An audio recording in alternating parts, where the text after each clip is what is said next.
Okay, no reason to panic. Just because we're on a ship in the middle of the ocean, surrounded by heretics, there's no reason to panic. I'm not panicking, you're panicking. Oh! Thank you. I needed that. We need to get off this ship. I've got a plan. It's risky, but it might just work. There's a rowboat at the stern of the ship. We create a distraction, and then we roll like our lives depend on it. They just might.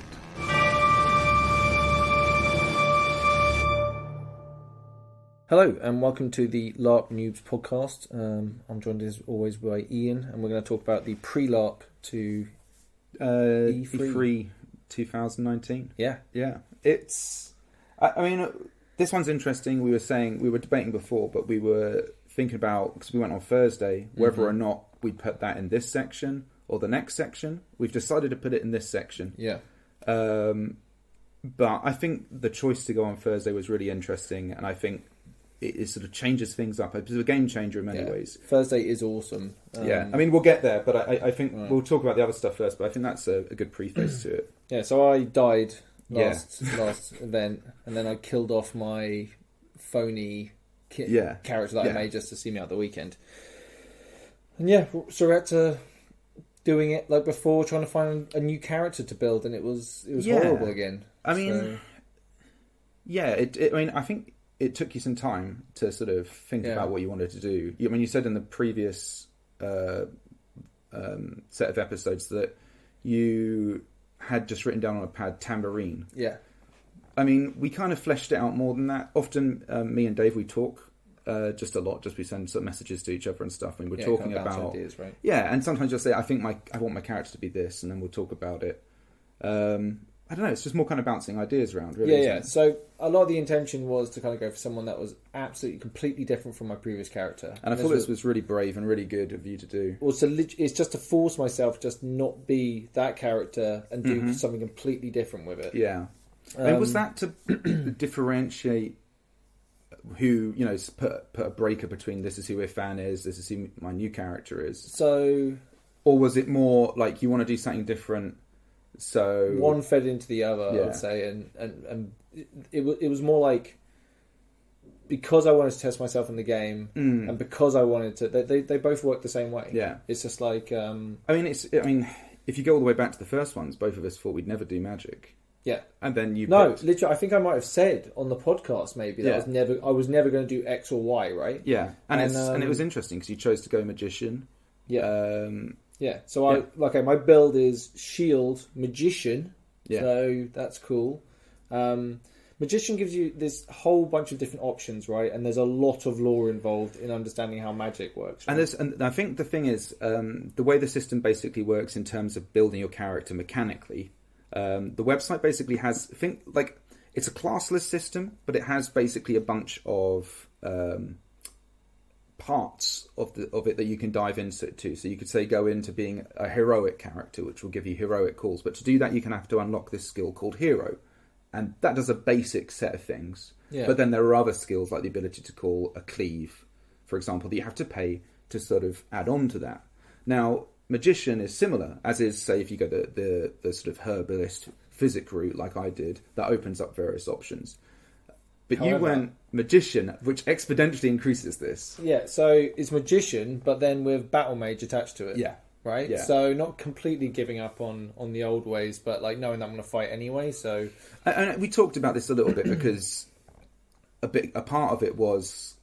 I mean, you still enjoy certain aspects of the game, and one of those aspects, of course, is the battles and the combat and stuff. Yeah, I don't want to miss out on it. I've got a brand new shield that I've barely got to use. Like, of course I want to go out. You were saying to us that, I'm not going to play a fighty character, I'm not going to do this, I'm not going to do that. And all of us just called you out on it and said, there is no way that you're not going to hop on the line. I didn't say I was going to be, I said I wasn't going to be in the front line. Yeah, but you were surely on the front line of points. I mean, occasionally it has to happen. Yeah, so there's no way you were not going to go a fighty character. Yeah, but it wasn't... Okay. It wasn't as intense. So my whole thing was, instead of trying to like take a leadership role, my whole thing is basically to like hype everyone around me. Yeah. Like to really get everyone to see the best side of themselves. Yeah. And like to really be brave and like I'm not the hype guy. Yeah. Right? So with that in mind, there's actually a spell called Empower. Yeah. Which basically we'll say there's a battle going on. Yeah. And there's different rules for different weapons. But basically, if I go up to a pole arm and I put my hand on that person's shoulder and I basically say this spell and then I say Empower, that guy gets to do a strike down. Yeah. And it's guy, cool, girl, right? whatever. Yeah. Apologies. But the... so basically I get to go around and basically find skilled fighters and then empower them to do something good and try and break the lineup.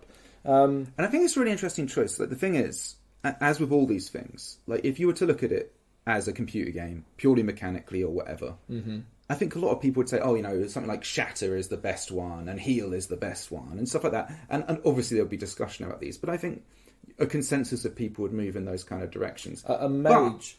You can choose to do something very different, like Empower, which maybe... A mage can do really powerful things. Yes. Right? Yeah. Like, she'd use a wand, I was using a sword. Yeah. But I'm like, my character's just found out his magical abilities, right? Yeah. So I'm playing it like a noob, right? So I get to be a noob and actually play a noob. I think that was a really intelligent choice to make. It's just like, so I already at the start, I started talking to characters in our banner. Yeah. About like doing stuff together. So he was going to teach me about rituals and stuff. We'll get on to all of that because that's LARP content. That's that LARP is content. Not pre-LARP content. It's interesting. I think the way, not only the skills you picked, but the way you chose to play the character. And I think this is one thing we've done, I think, relatively successfully with all of the stuff we've done, is we've picked sort of backstories, if you like, or explanations, IC, that explain why we don't know things OC. Explain why we are new at whatever we're doing. Yeah. So, like previously, we did the whole storyline. Obviously, Ashbourne returned to Anvil. They're completely foreign to this place after several years, and now you've obviously picked this character who is new to his magical abilities, and those kind of things. Rather than if you'd say played it that I'm this guy, the greatest wizard of all time, kind of thing. I'm also a seafarer. I decided to go for a thing. So that also means I don't get a what's it called, like a mana site or whatever. Yeah. So I have to go and get mana. That's something I'm going to have to try and get hold of. And we got you some during the course of it. And I think it's, again, like, I'm a big fan of these kind of picking things to suit the story of what your character is. Totally. And or making suboptimal choices to see those things. All the mechanics do is give you latches onto RP. So, like, for your character not having this mana site as their resource, every character gets to pick a resource, garden, you get the resource as a commodity, right? Yeah, and basically these are things that during the downtime produce things, and you collect them at the next event. So, for example, I get a certain number of herbs every event.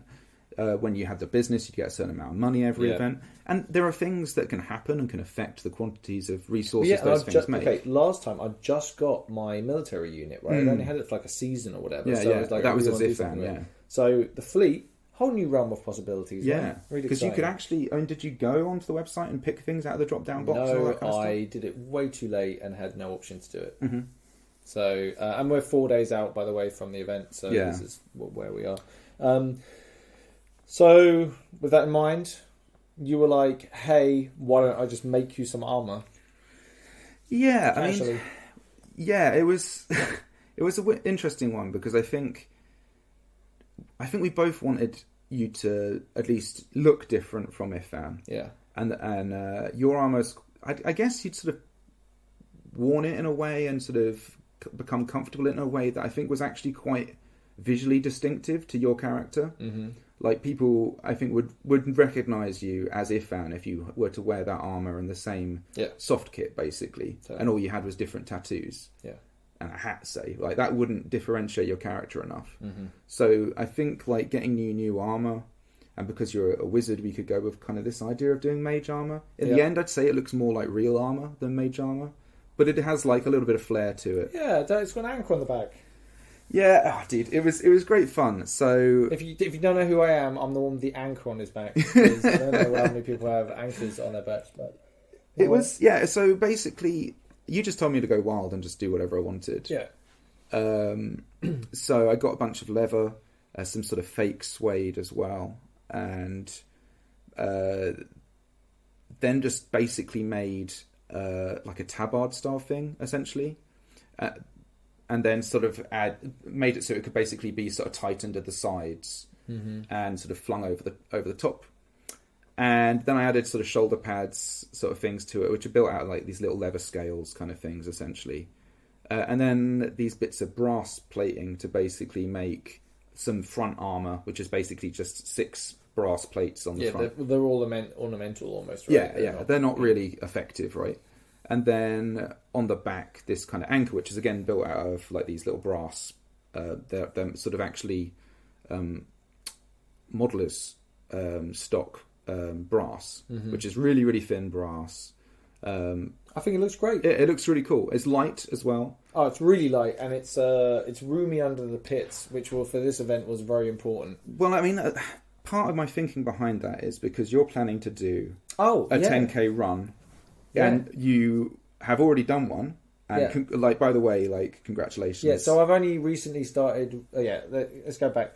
I only recently started running, back in December or something like that. I don't know, I mean, like, I think you say only recently. I think you've been doing it a while, but you've only seriously been doing it. It's more... I've been going down the gym and stuff, but not really running. Running sounds... I mean, I hate the idea of running. But it's something you've taken on, right? And I think LARP has actually been a little bit of that as a spurring motion to it. It's good, right? I want to do cardio so I can have more on when I go to Anvil and getting healthy out of it. Well, I mean, I think like the physical activity of doing the battles and stuff, it does. But dude, like my first 5k was my Everest. Yeah, like that was. I found that so fucking difficult. Like, oh man, my first 5k I did. I walked at one stage, Ian. I fucking quit and I walked and I fucking... Ian, I crossed the line. Everything was great. Did it. But because I walked, it meant nothing. It was like, I was really angry about it. So it took me ages to get back and... But yeah, that's quit. The thing. That's what I mean. You've actually persevered. You put a lot of effort into doing it. And you've recently done a 10k. Yeah. And then you have decided to do a 10k wearing your armour. Yes. With your weapons. With my weapons. LARP kit, 10k. And like... I think it's a great idea, but like super bold. I mean, I think let's see how it goes. I'm like, look, you've taken it on as someone who's quite nervous about doing it. I'm crossing the fucking line, Ian. That's all there is to it. Okay, Yeah. like whatever condition I cross the line in is happening, right? Yeah. I'll try and put a link up on the. I'll put a link up on this episode, but I'll put it up on the Facebook group anyway. It's already up there, but I'll probably re-ping it. If you want to help out, donate. It's for the NSPCC, which is a really good charity helping little kids. Yeah, and do it for LARP, like just to represent LARP, right? It's cool. I mean, I think it's fantastic that you're doing it, dude. So like, and super proud of you. Cool, I really appreciate it, dude. No, that's fine. So made you this armor. But the weird thing is, this is one of the challenges of it. Me and Dave live different parts of the country. I have no real way of measuring you and stuff. So I had to ask you literally to send me photos of you with a tape measure. Yeah. What's your chest width and what's like the distance from your neck to... Yeah, my wife wasn't massively impressed by having to take pictures of me while watching TV. I was like, hey, take this picture of me holding this tape measure next to me. So, but like, I was like, is this going to fit him? Is this even going to... Like, is all the work that I put in actually going to be of any use? Spoiler alert, turned out to be great. It fit like a glove. It Absolutely fit really fantastic. well. And obviously building my own armour, and that was a process that I'd spent a long, long time on. Mm-hmm. So that's some sort of Lamlar armour, basically, that I've made previously. But that was a huge job. That was like almost, I don't know, it's like 6-8 months of work to do that, like on and off, You knocked this thing up in like... This was a month. Yeah. Less. So quick. And, and that's like... Again, it kind of like sort of showed like, I can get stuff done when I need to. And it's cool. Like LARP makes you kind of pick up new skills, push yourself to do new skills and actually complete things. I'm a perennial unfinisher of tasks. Well, dude, it's awesome. So like LARP is actually really, I think that's one of the real positive effects it's had on me as an individual. It's actually made me finish things, creative things. Yeah, I feel it, definitely. And it's like, it's been a big boon for me. I mean, the podcasts are part of that as well, actually, just being able to do stuff and put stuff out. I mean, partly that's why we first started doing it. Mm-hmm. Just both of us, I think, had never finished a project. I think, we put the first episode out and that was all we were really aiming to do. But no, so putting your armour together was really good to see you put it on. I was kind of running around on the Thursday trying to finish it. I didn't know what to expect, and I was really happy. Yeah, it turned out really well. Yeah. And I got you a little tricorn hat as well. Yeah. That was like just super to hammer it cheesy. home, if people didn't know already, I'm a seafarer. I think like the tricorn thing, it's maybe not like the most I see in terms of timeline and stuff. It's probably not for everybody's taste, but I don't know. It's something plausible. There's no reason people in the past couldn't have made a tricorn hat, and it suits your character. I mean, I think the look, the aesthetic of it is really nice. Actually, as an ensemble, works, it comes together really well. I got a seashell necklace.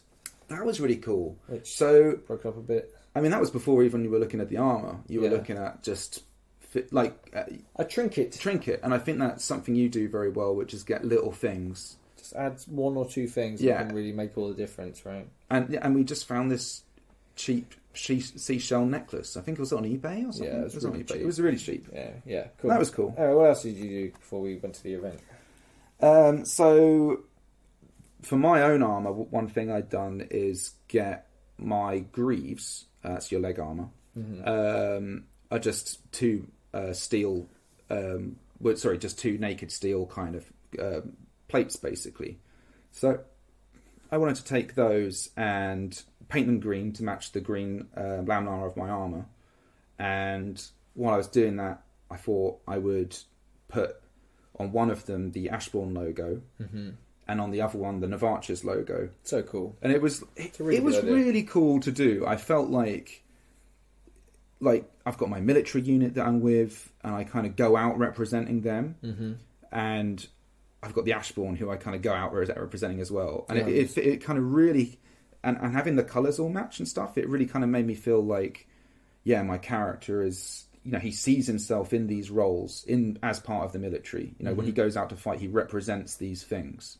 It was a really cool aspect to add, and it's cool to sort of do it and think about the IC consequences, and what that means. The consequences of owning new kit, right? Yeah, right. It's always drawing a threat whenever you make a personalised custom piece of kit. But I kind of played it like Talis had actually taken these specific plates he'd always been wearing away, which were just naked steel, and he had painted them, and he had changed. These aren't new things that he bought or new things that he made. Yeah. These are things that he adjusted, right? Right, his development of his character and the. So there was a thing as well where as I was making them, and just when I finished them, I put them in a place that sort of scratched a bit of the top of one of the paintwork of one of them. Yeah. But it was in a sort of way that I could kind of touch up, but it's still slightly visible. I think you should. But I like that. Yeah, you should. You should not repair them for a bit when they start getting damaged. Yeah, I liked. Well, because that kind of linked into what I was sort of thinking about what my character was doing. I see during this whole period, and that's a really weird thing to do, to think about what your character's doing and start actually plotting out those kind of things. We've done a little bit of that previously, but I went a little bit harder into it this time. And especially after your character Ifan's death, I wanted to really push this idea that Talis has been going to Brokeliand, which is where you'd been doing a lot of action, and basically following through on the thing that you'd begun and making that his priority. To destroy the Valorn, right? Yeah, to basically get the Valorn, who are these plant miasma monsters, out of Brokeliand. And then I thought, well, I could tie that in with another part of my game, which I've talked a lot about, but really actually not done a lot on, which is basically trying to get in touch with the Urazeni part of my character's brief. So the idea being that my character is half, his father was Navari, his mother was Urazeni, he chose the Navari path and had dismissed the Urazeni part, but now he's trying to basically reintegrate and learn more about the culture. And I'd sort of talked about this a lot before, but never actually really done anything with it. Right. I was very fortunate to obviously have Lanius kind of help me and get me into the group and things, and I'd fought with them once. But really, I hadn't put enough effort in to try and improve that, So I basically decided that it would be a case of not only was Talis in Brokeliand carrying on the fight there, he'd also been in touch with Urizen and basically offered his services to guide them through as like a semi-native through Navarre, the ancient homeland of the Navari, and sort of these kind of treacherous areas, and tell them how to fight the Valorn. Basically work that kind of scout assistant kind of thing, like almost like a combat advisor for the military units that the Urazeni were posting there. So I posted again on Urizen and said, and was like, these are some things I'm thinking of doing. I think actually a character called Vespian, who was on there, also posted up like a similar kind of idea of, I'm going to be in Brokeliand, who's going to be there. I was kind of on the group, the Urizen group, so I was like, posted on that, said yes, I want to be involved in this. Yeah, I'm going to be your Navari. Yeah, and so yeah, and it was cool. We just started an online conversation, sort of started talking about the various things we were going to do. And yeah, we just kind of RP'd it. This is what we've been doing during this bit of time. You've been fighting in Brokeliand, kicking the Valorn's ass, and I've been there to sort of basically help as an advisor and an aid while you were there. Sort of a combat medic, archer, advisor kind of thing. And it was cool. Like, I came back and I decided my character would have a little scar, a very faint sort of scar above his eye, because he's obviously been out there fighting. Mm-hmm. He's become a bit more grizzled, all that kind of stuff. How well I sold some of that is questionable, but like, I wanted to play up that Talis is a lot more serious. Yeah, after the I'd death agree. of Ifan. I think he's taken on some Ifan traits, dare I say? Yeah, I think so, and I think that was kind of a cool thing to do. So, I basically we sent as well. I sent a IC letter to Callum, who plays Lanius, and I sent him basically the same sort of thing, like what we were going to be doing and what my plan was while I was there. And that was kind of cool as well. Sending IC mail, really good fun. Oh, dude, it's always good, right? I also posted up an IC thing on our own Ashbourne group that we have. Basically, just there's going to be a telling. It was almost like a poster that had been released to you all. That was like, there's going to be a telling. This is a funeral. Ifan's dead. Yeah. Sorry, that we have a custom in the Ashbourne that when someone dies, we have a telling, which we'll talk more about, I think, in the actual in event episodes. Yeah. But and then I think the other major thing is just the idea of going on Thursday, and Thursday I can actually do it. So I worked a shift the day of, which kind of made it kind of annoying to kind of have to work. But then we were like, we can still do it. It's middle of summer, so the sun was open. We wanted to do it last time, but the weather was so bad, and we are blessed with the convenience of your closeness to the event geographically, where we have an easy cop-out if the weather's bad, to say, let's stay at Dave's, and you're always awesome and have us over. But so we didn't get to do it last event, but this event we did do it.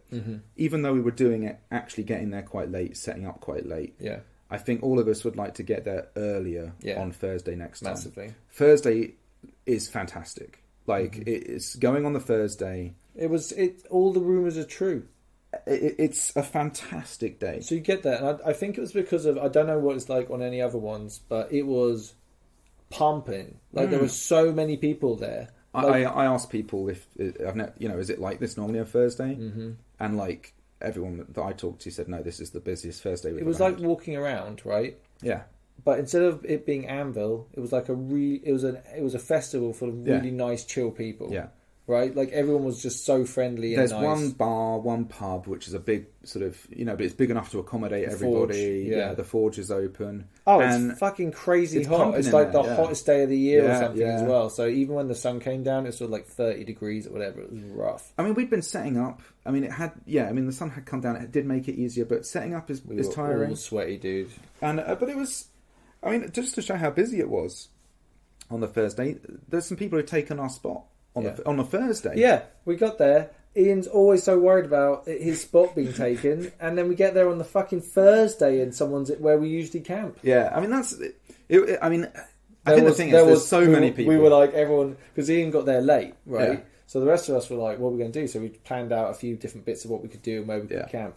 And we were all like, what's Ian going to think? Do you know what I mean? Like, none of us wanted to do shit until Ian got there, because it was like... No, I think it's just getting so... I mean, it showed how busy it was, how popular it is. I think they wanted to move a fence back in the Navarre. There's a rabbit fence or whatever, and they wanted to move that. And I think basically that if they can open that up a bit, maybe this is just a crazy, really busy one-off. I don't think so. I think that this is going to start being the norm. I think it's just getting more and more popular. I agree. And some nations are expanding more and less. And also, I think there's a list essentially of who's supposed to have which spots, but it's very loose, which is necessarily very loose. I also think and also situations are such yeah. where not everyone's gonna. It's not like you have that thing printed out. No. So I'm not. It's not anything against those people who are in our place. Oh hell no. It's like they probably were like, our guys are camped over the other side of the road. We can't be where we need to be, so we'll go here. And you don't know. I mean, it's one of those things. Absolutely. But yeah, so we kind of setting up camp and stuff, going and generally having some drinks down the forge. So that was nice. It was really nice. It was really nice. Meeting people, OC. Yeah. And just really having a proper good old chinwag. Yeah, a bunch of people coming up to us as well. And like obviously there's people who I know, so it's kind of cool to see all of them as well. Mm-hmm. And yeah, just talk to them all, OC. But there's this kind of always this sort of strange thing. All you're doing when you talk there is just talking about Empire. Yeah. All the time. Talk about like how awesome it is, how great it is. Occasionally there's niceties of what do you do, that where sort are you of from stuff, and stuff. But generally it's all everyone's buzzing about the event, Empire right? chat, basically. Yeah, everyone's buzzing about the event. I'm sure there's loads of people who do lots of kind of pre-prep for the next day in terms of like brokering and stuff. How dare you, Ian? How dare you? Besmirch no one would ever break the bonds of time in. We'd go around drunkenly on a Thursday evening arranging shit. People. Yeah, no one would ever do that. But it was just a really comfortable time. Having all the stuff set up, I don't think like you can put too much of an emphasis on that. Yeah. Like the idea of waking up the next day, having it all set up. And just chilling. Imagine like being able to chill all Friday, which we'll get to because I didn't. But that was kind of the dream. Yeah, might as well talk about that, right? Yeah. So one of the things that happened was I realised I forgot my camp bed, and it was one of those things. It was late enough in the evening where I was like, it's not realistic to go home. And to be honest, I can probably survive having the kind of cushioning and stuff that I have in the tent anyway. So I thought, you know what, I can probably just tough out a few days of not having my camp bed. And then the next day we woke up and we were sort of going through all the stuff, finishing off getting the camp ready, and I realised I'd forgotten my armour. Mm-hmm. And which is ridiculous. Which is a ridiculous thing to do. So, and I could probably have gone on a normal event without my armour. Right. Realistically, I don't take many hits. It's a bummer. Not but out at the back with the rest of the army. No. So I was like, yeah, I could maybe do that. But you'd arranged to have Beth come over and take some photos of us all. Oh yeah. And that was a really cool thing to do. I mean, it was really cringe when we did it, but having Beth come over and take a few snaps of us. Yeah. I'm not even entirely sure why. Like, there still isn't like why I wanted to do it. Yeah. So last event, Beth took a picture of me and the rest of the Ashbourne guys walking through the Navarre camp. But you weren't in it. Yeah, and it's an amazing. It's probably the best picture. I absolutely love it because none of us know there's a camera there, and we're just like straight up just chill and walking through. It was cool, right? It's like Reservoir Dogs if they were all nerds, but it's like it's great, right? But there isn't actually. I don't think there was actually a picture of you and me in close proximity to each other. No, never. And I mean, and I guess that's partly our fault. We don't actually fight side by side very much. No, that's not us. Like in any way, if ever, right. We usually get to have a chat off in a skirmish just before we go. Yeah. And actually start fighting. But I'm off in a different military unit essentially, right? Yeah. And this time round, you were definitely off in a different military unit. But we'll get there. But because you'd arranged with Beth to have these photos taken, I was like, I really want to be in my armour. You know what I mean? I really want to have all of my kit, right? And I think like we all did, right? So we all got dressed up in this stuff. But I was like, I'm going to have to go home and get it.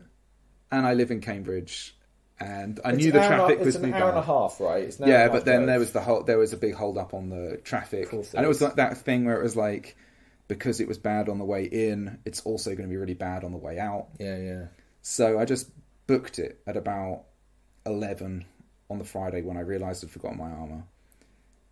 All the way there, we were like, grab my stuff. We were so worried about just how long it would take you. Oh, it just turned what was going to be a really chill, super relaxed Friday into just unnecessary stress. I mean, I was okay. To be honest, I had a good podcast and I was blasting down the road, and great. I don't mind driving, but it was just the idea of missing out on all the sort of relaxing times back at camp and just making the most of Friday. That was the main benefit about going on the Thursday for me. I get to chill on Friday. It was really nice just to acclimatise for a day, an evening, whatever, a day, yeah. And then, generally just get you have a few chats to a few people here and there, and kind of get the lay of the land, and then you're kind of good to go for the next day, And what did you actually do during all of that time? I basically... Because you were cooking chicken as I left. I was really hungover. I drank a load on the Friday. Actually, I wasn't really hungover. I was just, I think you were just groggy from getting used to camping sleep as a different type of sleep. Yeah, we didn't. I mean, I was drunk, but I was drinking lots of water and generally, being smart about. It was really hot. You can't fuck around. You weren't up that late anyway, because you were definitely up before I left. Which it's not like you were kind of having a big sleep in or whatever. But yeah, I mean, we basically because there was no pressure on doing anything. It was nice just to kind of get on with my day. It sounds so good. Did you basically just stay at the camp the whole time, or? Pretty much. No, I've walked around a bit. Yeah, I just kind of we moseyed. Yeah, moseyed around. It was just a nice, relaxed affair. And then we basically got round to you getting back, having had the total opposite of the day.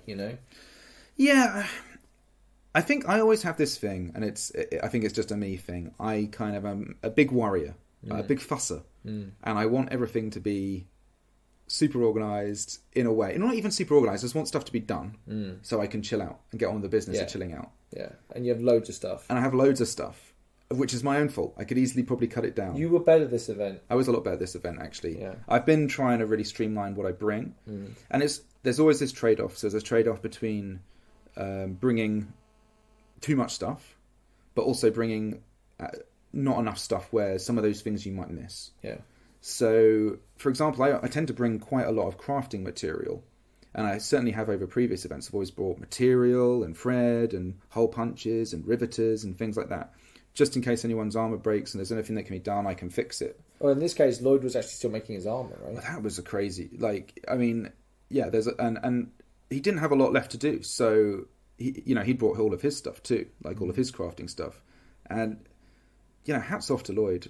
He's really taken on this mission. Got it across the finish line in the end. So. He really took on this mission, and I can tell you it's not an easy one to go and make some armour that pushes you, pushes your abilities, right? Mm-hmm. And he made his, and it looks really nice. It's this kind of hexagonal metal plate armour which is kind of on a leather kind of jerkin, I suppose. It looks nice. It looks really good. Yeah. He should be very proud of it. Hey, it looks awesome. But he finished it off basically during the period where I was driving. Yeah, he looked chuffed to bits, and rightfully so. Yeah, I mean that must have been really nice. Yeah. But yeah, the big effect it has was it just meant that when I got back, I just chucked everything in the tent, all the boxes and stuff. I just chucked them in. There was no organising anything. Mm-hmm. The thing I wanted to really do, which was have all of the stuff in organised places where I knew where it was in the tent. Mm-hmm. And not just have random crap filling up the middle and the back and under the beds. All of that went out the window. It didn't affect things too bad, but next time round, I'll definitely look forward to having gone early on the Thursday, set everything up, chilled out all Friday, and then going into the event with things a bit more organised. Let's see how it goes. But plan. That is the plan. That is the plan. Right. Yeah. Right, without further ado, I think we should get straight into the LARP proper. Yeah, I think definitely is the LARP proper. 2019. It's a big one. We really enjoyed this one, didn't we? Yeah, I think this is the last one was a very special one. Yeah. Big events happened, big things happened, crazy times, and probably the best one in some ways. Although the first one's always going to be special. This one though, is very, very good. Let's not talk about favourites, but this one's way up there. Yeah. Yeah. What I would say is we were at our best this event. Oof.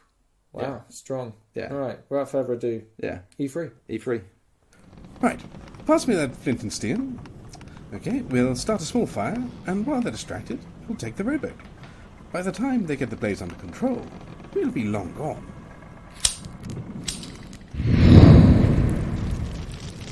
Blimey, that really took. Let's get out of here sharpish.